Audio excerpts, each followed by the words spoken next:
I saw a tweet from you that said, cold kills much more than heat. Each year, heat kills 500,000 people, but cold kills 4.5 million people.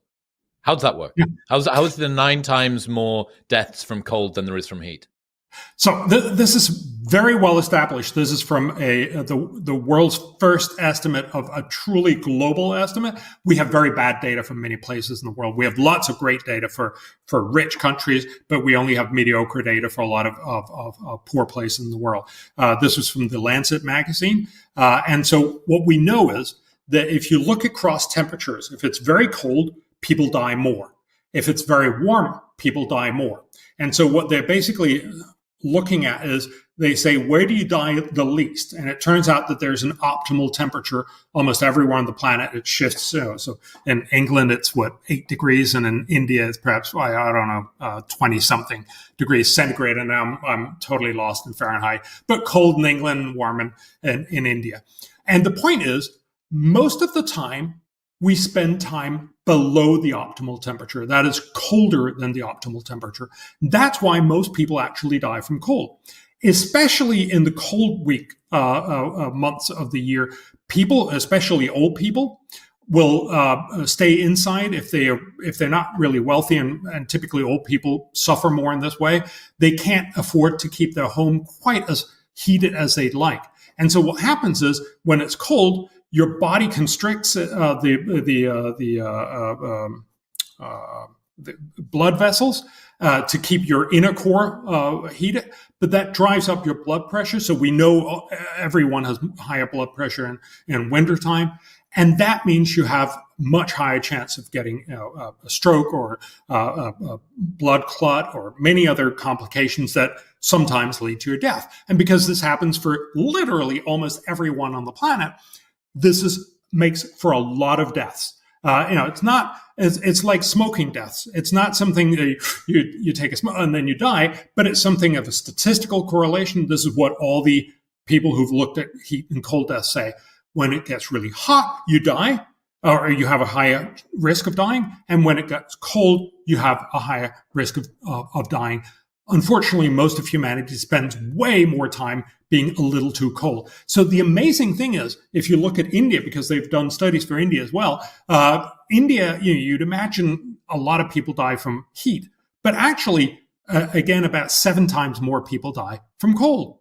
And this is because it's very easy to die and very easy to see when you die from heat, because you die right after. You die, within the next 24 hours. That's why heat waves are great TV. But cold waves, you don't die the next day. You die over the next 30 days because you've constricted your blood vessels. You've increased your risk of a heart attack. And then maybe 15 days down the line, you get this heart attack. But, it doesn't show up on CNN.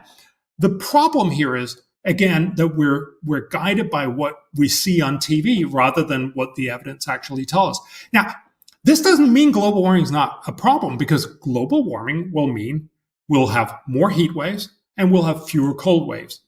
In the short term, it actually turns out that that's good for mankind overall, because we'll see more heat waves. That'll mean more dead, but we'll see fewer cold waves. And because many more people die from cold, that'll actually be a net benefit for mankind.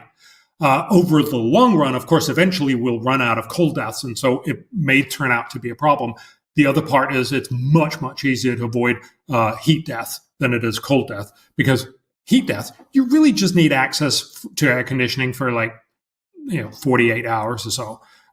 We know you can open up the malls, that kind of thing. There's a lot of ways that you can make sure people get more cooling. For avoiding cold deaths, you need heating on for months on end, especially for poor people. And that's one of the reasons why not having access to enough energy is actually really, really harmful. There's a wonderful study in the US that looked at what happened when you had fracking, the fracking revolution.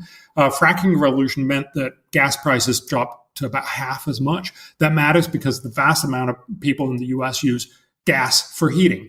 And so they estimated what that mean, that gas became cheaper. Well, especially poor people kept their homes better heated.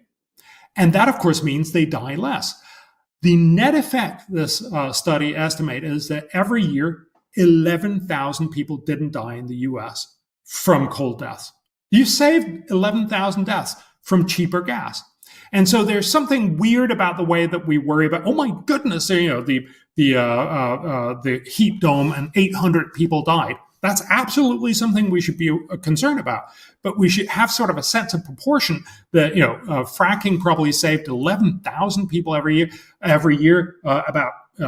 So about 20,000 people die from heat in the US, but 170,000 people die from cold. Why are we only talking about the heat deaths and not the cold deaths?